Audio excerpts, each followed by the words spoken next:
Hallo zusammen. Ich erzähle euch heute die Geschichte Furzi-Pups und der gruselige Schnarchschreck.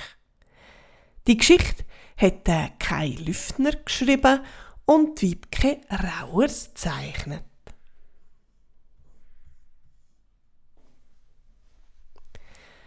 Das Buch erzählt in vielen Versen, neben anderen diversen, Tierli, grossen, kleinen, starken, schwachen, auch von unserem Knatterdrachen. Doch nicht am Tag, nein, falsch denkt. Die Sonne hat sich schon lang gesenkt. Wenn du also Angst solltest haben, mach vielleicht ein Lichtli an. In der Nacht ist es still im Drachental, nur in der Ferne ein Grille, ganz normal, zirpt die alte Melodie, los doch mal, erkennst du sie? Kann das sein? Ich höre ein Drecheli, vielleicht aber auch ein kleines Fürzeli. Aber wie geht auch das? Der Furzi schlaft doch. Nein, das ist kein Gas. Der Furzi-Pups schreckt auf, ist hellwach. Von wo kommt nur all der Krach? Hallo? Hört er sich selber sagen, die Stimme fast am Versagen, verliert sich in der Dunkelheit, bis seine Stimme schliesslich ganz versagt. Da ein Rascheln hinter dem Strauch, was für ein Gefühl im Bauch. Dort ein Knirschen, da ein Knacken, Furzi-Pups macht dicke Backen, ängstlich hin und her gerissen. Was ist das, will der Furzi-Pups wissen. Vorsichtig, leislich durch die Nacht, Schritt für Schritt und ganz bedacht, tastet so, als wär's verboten, der Furzi-Pups auf sanften Pfoten, ganz leicht, drachenuntypisch, bis er beim Geräusch ist. In ihrem Nestli eingekuschelt, pfedert, verzuselt und verwuschelt, Hicks schnarchen tut's hitzige Huhn im Geschlaf, ach so friedlich, ach so brav. Hicks! Das Hitzki streckt sich und verwacht, sieht der Drache, hickst und lacht.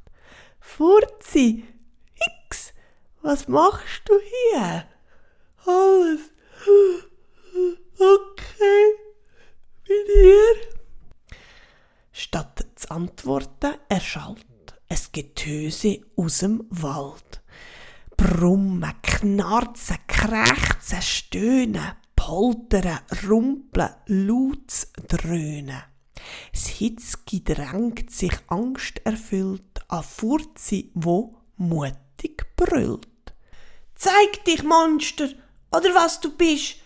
Trau dich raus, falls du uns verissest, sollst du wissen, wir sind nicht ängstlich.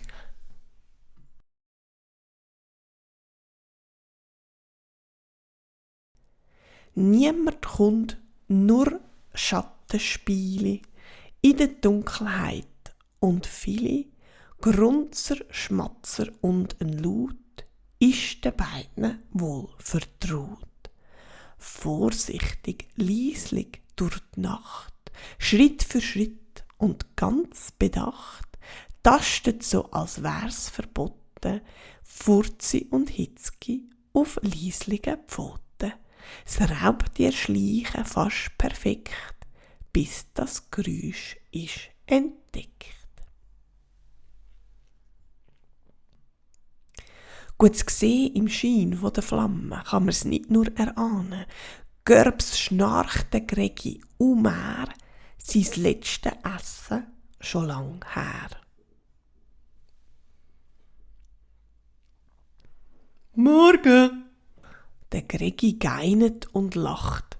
Was macht ihr hier, tief in der Nacht? Es tönt wie aus einem Maul.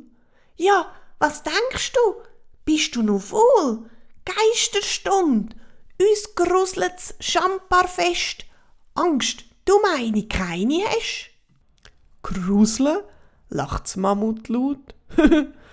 Kommt schnell da an, wenn sich jemand traut.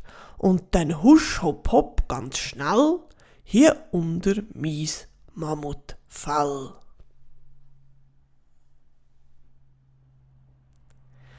Und schon gleich der Wald schlaft fest, hickst, furzt, görbst und schnarcht's im Nest.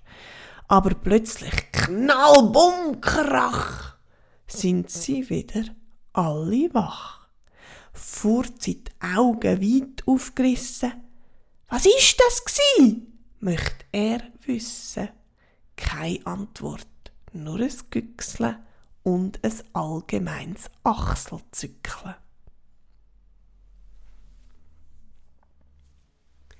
Vorsichtig, leislich durch die Nacht, da 3 Freunde ganz bedacht, huschen so, als wär's verboten, auf Krallen, Stampfis und auf Pfoten.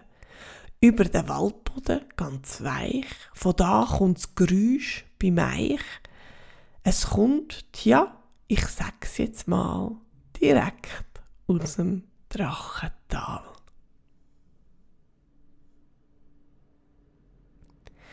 Also gut, wenn man so will, ist es auch in der Nacht nicht ganz still. Immer ist etwas zu hören. Die Frage ist, lässt man sich stören? Auch unsere 3 schnarchen jetzt sacht. Also endlich gute Nacht. Das Dunkle ist doch gar keine Plage, auch wenn's euch alle Angst mächte. Die Nacht ist ganz so wie der Tag, nur ohne Lichtli. Das ist die Geschichte vom Furzipups und einem gruseligen Schnarchschreck gsi. Ich hoffe, sie hat euch gefallen. Bis gleich wieder. Tschüss!